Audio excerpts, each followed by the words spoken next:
Orbec est un joli village de Normandie, dans le pays d'Auge. Voici 2 toiles et 2 dessins réalisés sur place, presque au même endroit, avec plusieurs explications techniques pour vous permettre de mieux comprendre.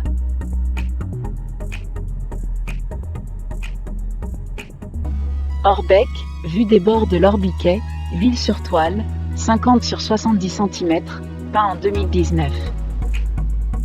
Il faut vous dire que j'ai trouvé à Orbec un endroit de rêve pour un peintre de plein air. Très facile d'y installer son chevalet, tranquillement au bord de la rivière ou à l'ombre des arbres, sans être obligé de traîner tout son matériel à travers la campagne. Je peux vous dire comment vous y rendre si vous voulez faire comme moi. Afin de rester dans la tonalité générale d'un paysage, la lumière change vite, il est prudent de distribuer rapidement les couleurs à simples grands coups de brosse en couches minces.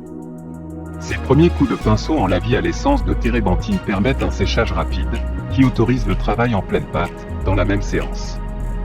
Faire une toile en plein air justifie et nécessite ce type d'exécution, parfois proche de l'ébauche. En elle-même, d'ailleurs, cette toile pourrait rester ainsi, inachevée. Techniquement, la dernière exécution en pleine pâte est faite au couteau, recouvrant en grande partie les dessous à la brosse, toujours dans le respect du gras sur maigre, nécessaire dans la technique à l'huile. Le but final est d'obtenir un aspect semi-mat, je ne peins plus brillant. Au fond, ce n'est pas compliqué, juste de la logique et l'avantage de peindre avec des résines naturelles, copal, et de pouvoir travailler sans aucun risque dans le frais et le demi-frais en évitant les embûches pendant plusieurs jours.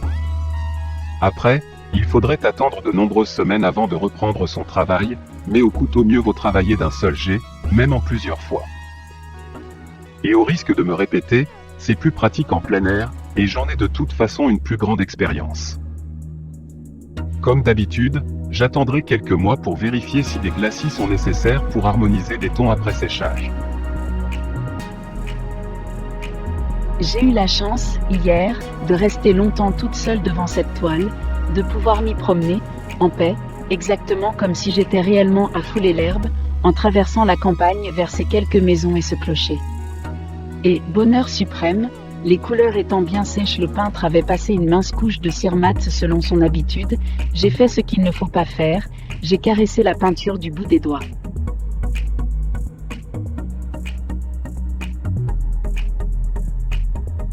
Le ressenti est absolu de plaisir interdit, certes, mais j'ai découvert la véritable sensation telle que le peintre reçoit lorsqu'il peint. Même à me demander si ce n'était pas plus fort, ainsi, du bout des doigts, qu'avec une brosse, un pinceau ou un couteau à peindre. Effleurer les aspérités, les reliefs de pâte en RAW pourraient sans doute créer des frissons, et l'expérience les yeux fermés serait peut-être des plus curieuses aussi.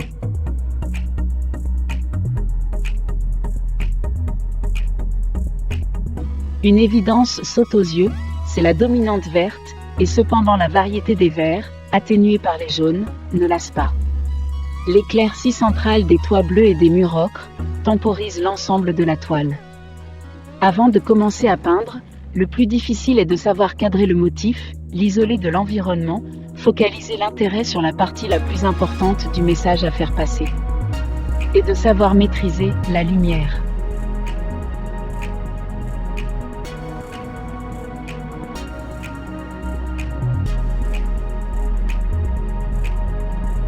Plume d'oie sur papier à grains, encre bistre rehaussée d'un léger lavis d'aquarelle, travail idéal de plein air pour noter rapidement un motif à revenir peindre ensuite, dessin 24 sur 30 cm. Dessin sur papier grain fin à la plume métal et encre de Chine, reprenant, un peu plus serré, la vue sur le village d'Orbec. En cet endroit il y a plusieurs vues idéales pour dessiner et dans les rues c'est à l'infini, peindre c'est bien, savoir dessiner ce n'est pas mal non plus, dessin 22 sur 32 cm. Orbec, vue sur le clocher, huile sur toile 30 sur 40 cm, peint en 2019. Quand il fait chaud et que la côte normande est inabordable tellement les touristes envahissent tout, je préfère traîner mon chevalet dans la campagne du pays d'Auge, c'est plus calme, il n'y a souvent presque personne. Pas de peintre non plus d'ailleurs. Je suis revenu à Orbec, au même endroit que la semaine dernière, j'ai simplement décalé mon chevalet de quelques mètres vers la droite et un nouveau tableau est devenu évident. Une petite toile rapidement exécutée à la brosse et au couteau, en extérieur, il faut savoir saisir la lumière mais aussi savoir interpréter, un peintre n'est pas un photographe. Des taches de couleur plus des taches de couleur et peu à peu le dessin apparaît. Sur cette toile, une chose m'a intéressé à peindre, c'est la répétition des verticales, voire les traits rouges explicatifs. Savez-vous aussi comment j'ai construit l'emplacement exact du clocher sur la surface de ma toile? Une chose est certaine, faire tout dans le même vert ne sert pas ni la luminosité ni l'ambiance, et pourtant sur ma palette, il n'y avait qu'un seul vert. J'ai appris à organiser la surface de mes toiles avant de tracer le dessin du sujet que je veux peindre. Ceci ayant pour but de déterminer certaines lignes de construction, une logique observée dans la majorité des chefs-d'œuvre de l'histoire de l'art en général. Sur cette toile, il s'agit de placer le clocher, celui de la grande église paroissiale, qui domine le paysage d'arbres, à un endroit correct. Le tracé régulateur se fait simplement, en reportant 2 fois, à l'aide d'une ficelle et d'un crayon par exemple, l'un des petits côtés sur les grands, et de tracer la verticale des rayons. Ce type de tracé est propre au format traditionnel, P. Paysage, F. Figure, M. Marine. Orbec est une très belle commune qui n'a pas été détruite sous les bombardements comme l'a été, hélas, Lisieux, sa voisine. Beaucoup de ces rues, de ces maisons bourgeoises ou à façade en pan de bois sculpté ressemblent, de nos jours encore, à ce qui existait à Lisieux avant la dernière guerre. Si seulement les peintres pouvaient s'y intéresser davantage,